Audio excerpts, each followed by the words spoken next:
Classic Restos, proudly brought to you by Shannons, insurance for motoring enthusiasts, Main Lube Lubricants, and your local Repco store. G'day, I'm Fletch, and this is Classic Restos. It's the classic car show that showcases vehicles from yesteryear. These are the lucky ones. These vehicles have survived. So sit back, relax, and enjoy Australia's most favourite classic car show, Classic Restos.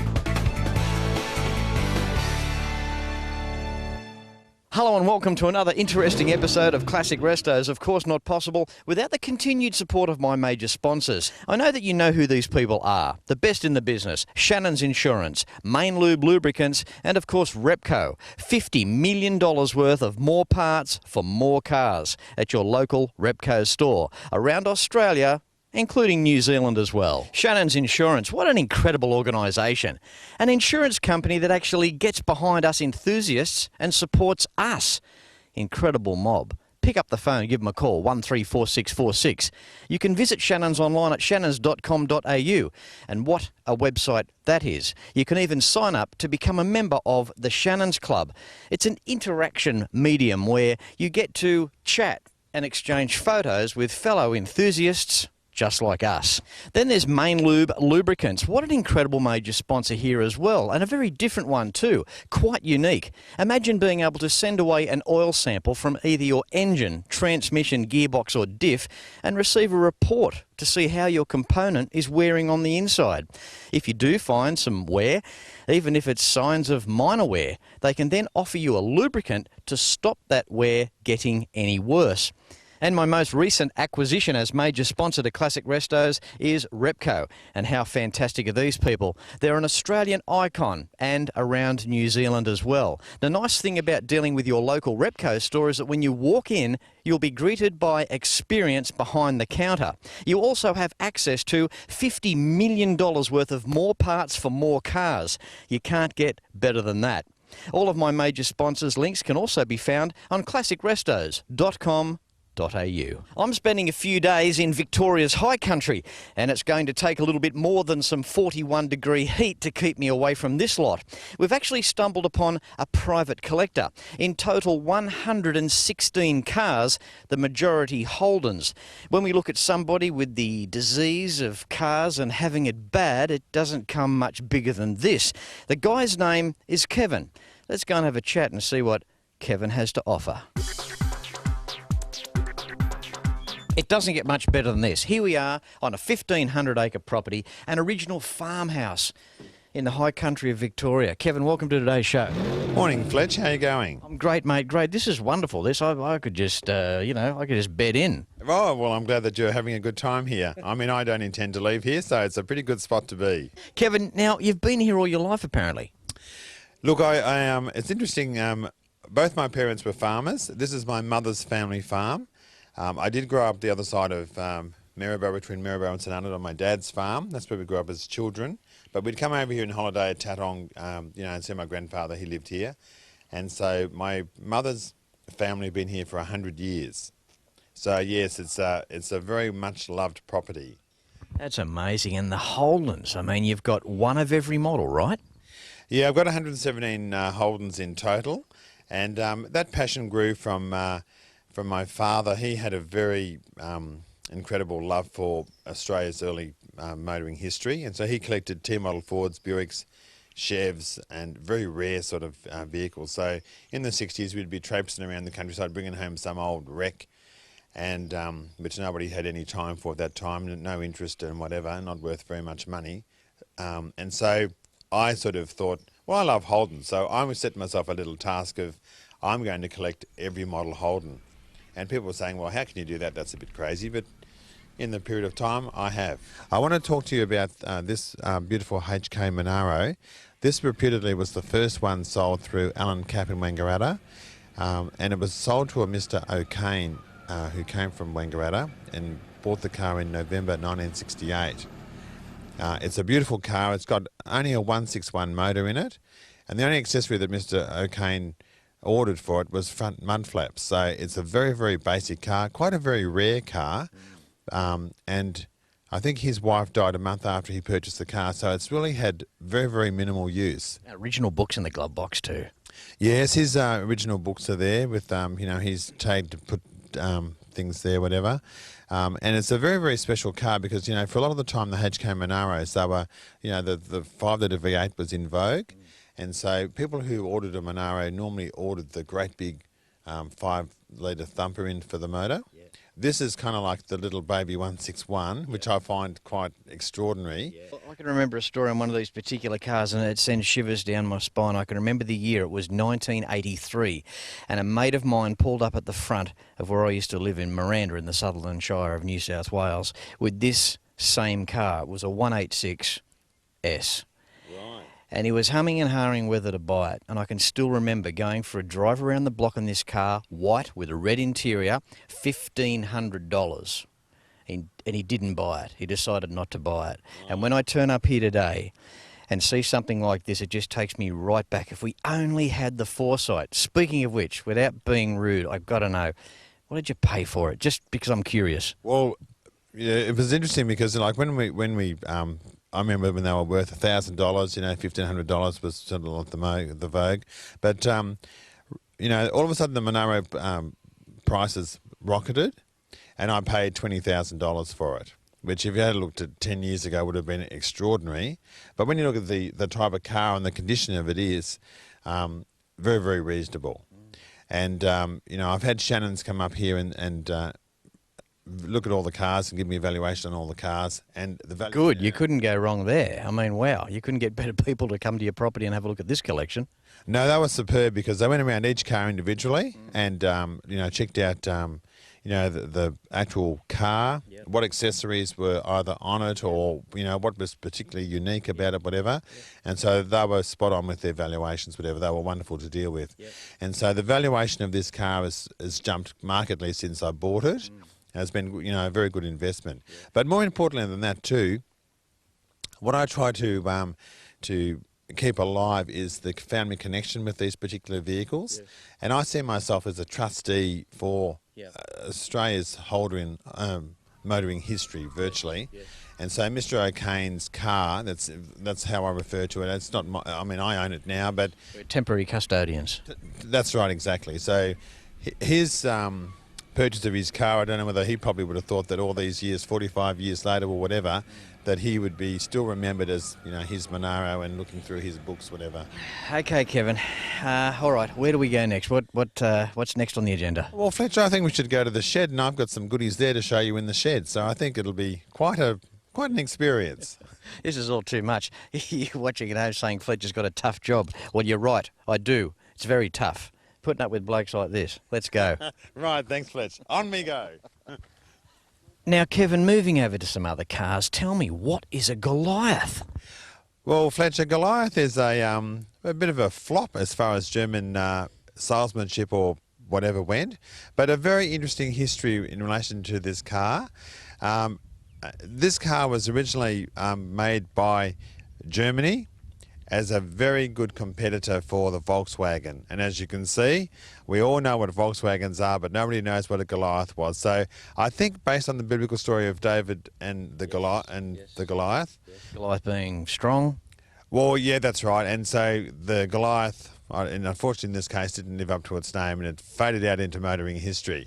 Well, I've got to say this much, in the defence department of the Goliath, fancy taking on the VW Beetle. I mean, that's stiff competition. Well, it's kind of, to me, a bit like the mouse and the elephant, I guess. But in this case, the mouse squeaked and the elephant didn't run away, but it kind of stood on the mouse, I think. But very interesting in as far as like with this engineering. And about 35 years ago, my dad had a friend who had a wrecking yard at Carisbrook, and in amongst all the old FEs and FCs and stuff like that was this most unusual looking little German European station wagon. We didn't even know what it was, but Dad was a collector of all things unusual, whatever. And so home came this funny looking little car. And anyway, as things rolled by, this is the sedan version of the station wagon. Both very, very rare. And we've had German people come here and say, how did this get here? This is extraordinary. We hardly have any of these left in Germany. So quite an amazing history even with this vehicle. It's incredible. All right, well, let's keep on persevering. It's going to take more than 41-degree heat to keep me away from this property as we move on through here today. So let's keep on our merry way. Let's go. Holding on. What do they say? One man's junk is another man's treasure. Well, you know what? I couldn't think of anything more interesting when you think of cars to pop along to a property like this and just, it's a big mystery bag. It's like the old dragging the net through the ocean. You don't know what you're going to pull out. That's very true, and I've certainly collected a lot of people's junk, but for me it's all been treasure, Fletch.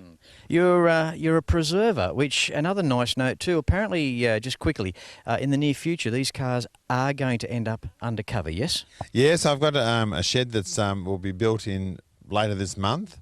So then all the cars, you know, the coldness of winter and the heat of summer will be a thing of the past for them. Thank goodness for that, because when Fletch returns, I'll have a roof over my head. That's very true. Now, speaking of which, time for this is the panel van section of the yard. This is another thing too. I mean, can't get my head around the fact that, as I've said a million times before, these things were trashed. They were commercial vehicles. Anything that's a commercial vehicle that's 50 years old plus that is still around, they mustn't have had a hard life. Well, that's right, because most of the time I remember the standards that were around, they were sort of like the ugly ducklings, you know. They were only used virtually as transport vehicles, or, you know, for commercial vehicles for delivery of goods or whatever. And so they had a very, you know, sort of like hard life. Their resale value was not very high. And because people were kind of like much more interested in the specials, whatever, there would be some attempt as resale to put a little bit more chrome to dress them up in that a bit. They really were the ugly ducklings, and they worked very, very hard, and were subsequently recycled or, you know, went to the wreckers and without a moment's hesitation. What's the story with this FJ? The FJ panel van, I got it from a place called Betley, and it was sitting out there in the yard for quite some time. And it was quite interesting because it was one of those stories where I thought, oh, I must go and see about it. And my brother John said to me one day, well, we better go and see about that FJ panel van. I know the fellow who owns it, whose name was Peter. And so we went there, and anyway, that little visit led to a sale. So I became the very proud owner of an iconic FJ panel van. You got it bad, haven't you? I have got it bad. And I tell you what, Fletch, it's incurable. I know. Yeah, you don't want medication for it. It's absolutely unbelievable. Now, we move on. Where are we going now? I think we'll go. Hang on, before you go on. You're not going to show me another Holden, are you? I think we'll just keep holding on, Fletch. What do you reckon? Okay, mate. What are we going to look at? I want to show you the this, as we're talking about standards. This is a standard EK station sedan, very, very rare. Yeah. And then from there we can probably go into the shed, and I'll show you some more goodies in the shed. All right, okay. Let's go. This is great stuff. Love these things. Part of the job, see? A temporary crew for the day. Look after Fletchy. Whew. Ah, nothing like a glass of straight gin. Yeah, right. Holden diehards. I've got an incredible thing to show you here. I've just learnt this morning. Kevin, tell us the deal on these keyless doors. Okay, Fletch. Well, when you start dealing with Holden, you kind of open up sometimes Pandora's box. There's so many questions that, you know, that are now unanswerable, or, you know, whatever, a bit hard to whatever. One of the things that I found most puzzling was the fact that if you had a standard vehicle, whether it was the station sedan, utility or panel van, the front door locks were only always on the left-hand door. Passenger side. On the passenger side. So I'm not sure why, because if you had a special, or later on you had a Premier, both front doors had door locks that you could unlock the front doors on. But even when we look across there to the EJ, the same deal. There's no key access on the driver's door, only on the passenger side. I've just never noticed that before. Well, Fletch, it's a thing that Holden did for many, many years, and you'll notice on the FJ panel van, the commercial panel van, same thing, that there's no door lock on the front right-hand door, and it's gone right through from FJ. Right through, I think it still incorporates the HK, and I think they may have had two door locks on the HT and G, but I'm not sure. I'd have to have a look at the model too. So base car, just known as a Holden, one key entry, passenger side. Then if you got the special, then you got one on each door. That's right.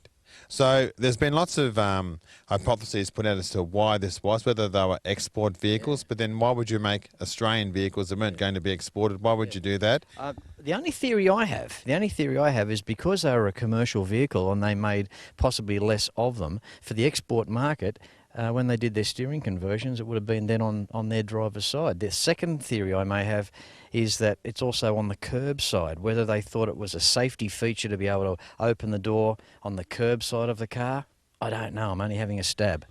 Yeah, they're all good hypotheses, and the thing that I find is that but if you had a special, you would open your door from the driver's side. So, I guess if you're looking at safety features, whether you're a standard or a special owner, safety was paramount to everybody. Well, and it can't be cost, because if they're going to put one barrel in the door, why not just put it on the driver's side? So it's interesting, isn't it? It is very interesting, and if someone can actually answer as to why that has occurred, because a lot of people have put forward theories, but I'm not sure as to why. And I don't know whether Holden themselves even know now why that occurred. Okay, we move on. It's amazing stuff. You surround yourself with these cars all the time, and isn't it wonderful that you just never stop learning? And it's good, because you don't want to know everything. I mean, that's what keeps us going. That's right, and you'll find, Fletch, too, that like this particular EK station sedan, which was made in 1961, it never ever had indicators fitted. So we look on the dash there, we can see where the lights are. There's plugs. There's plugs, that's right. So they would have been the days where, I think in those old trucks, you had those hand signals, certainly to indicate that you were turning right, or you were indicating that you were stopping. You'd have your hand out indicating that. Yeah. Try doing that in modern day, Fletch, and I think you'll find that you'll probably get a ticket for limb protruding or have your arm ripped off by someone. Back in the days, Kevin, when only 25% of the quantity of vehicles was on the road. Wow, what a step back in time. 1965 HD Holden. Now, these were the plain Janes. God bless their hearts, the old HD. This is an incredible car because it's got a special option. Okay, tell us, Kevin. Well, yeah, look, it's a pretty special option, I guess, for a pretty special car. But this particular HD Holden station sedan is fitted with factory-fitted power steering, which was an option which you could, I think, order. I think certainly for EHs you could order. I'm not sure about EJs, but not very many of these cars fitted at all with power steering. It's hard to get my head around power steering on these cars. Number one, they weren't a heavy car. Number two, traditional too with our early cars, lots of turns lock to lock.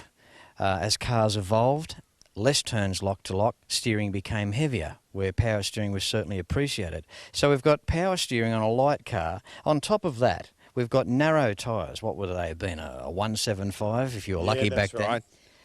Imagine taking one of these cars in, down the snowy, like power steering, icy conditions. Wow, I mean, that steering would have been feather light.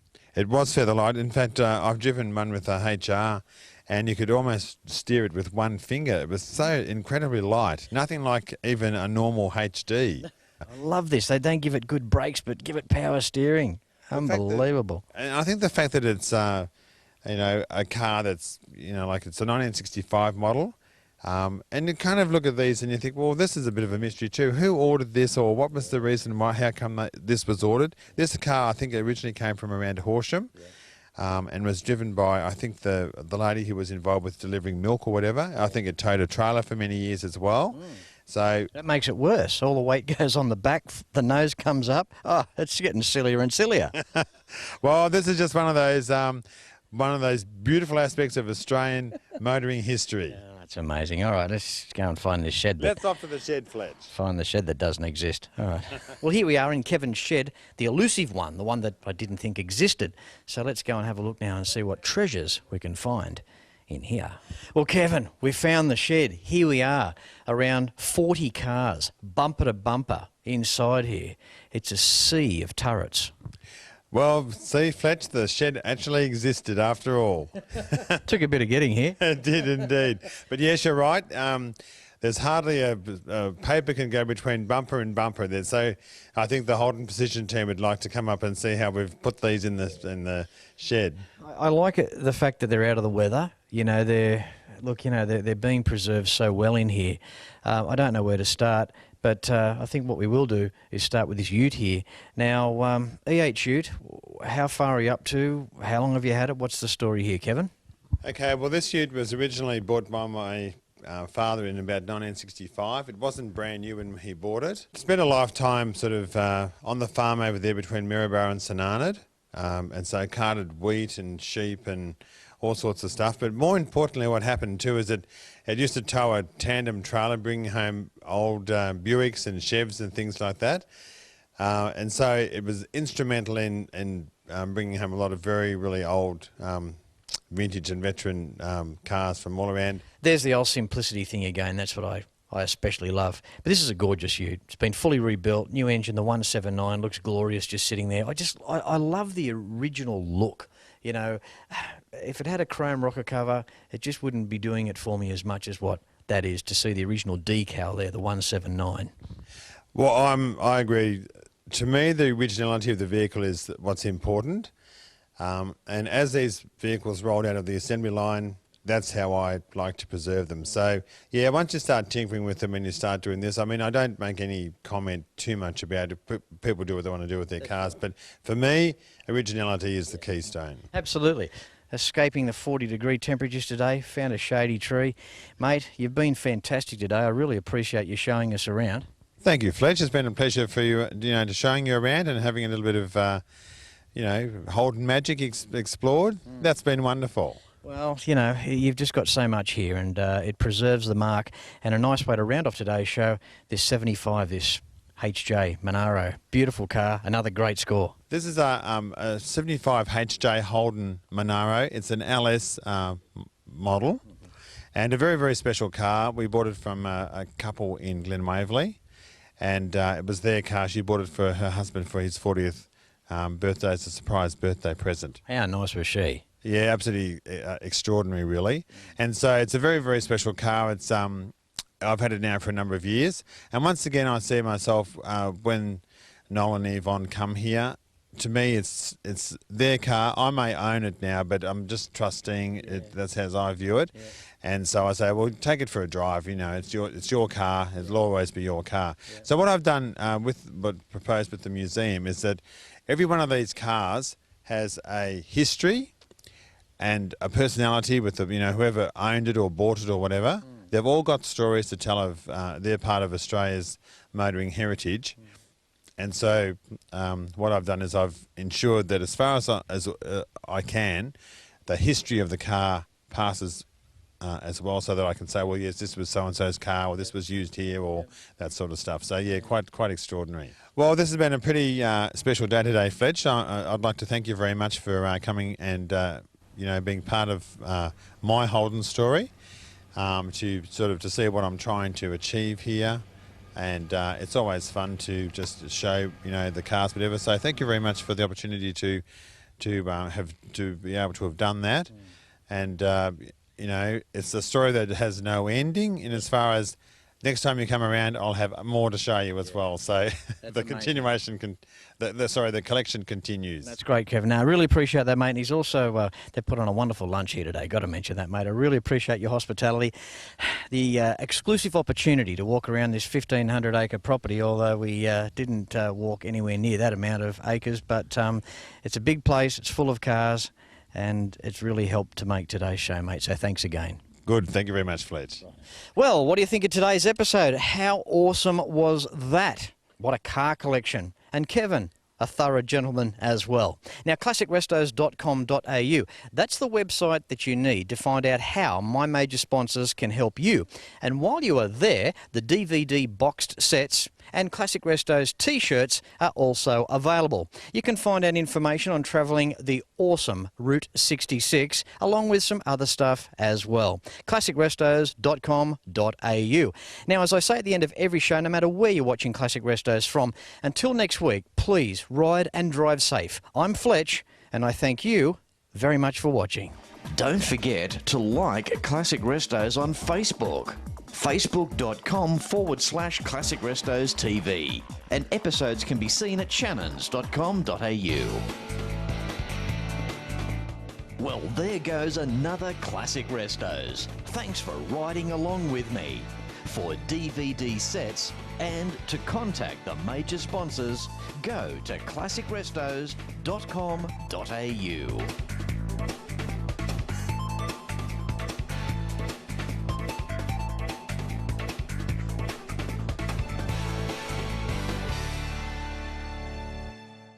Classic Restos, proudly brought to you by Shannons, insurance for motoring enthusiasts, Main Lube Lubricants, and your local Repco store.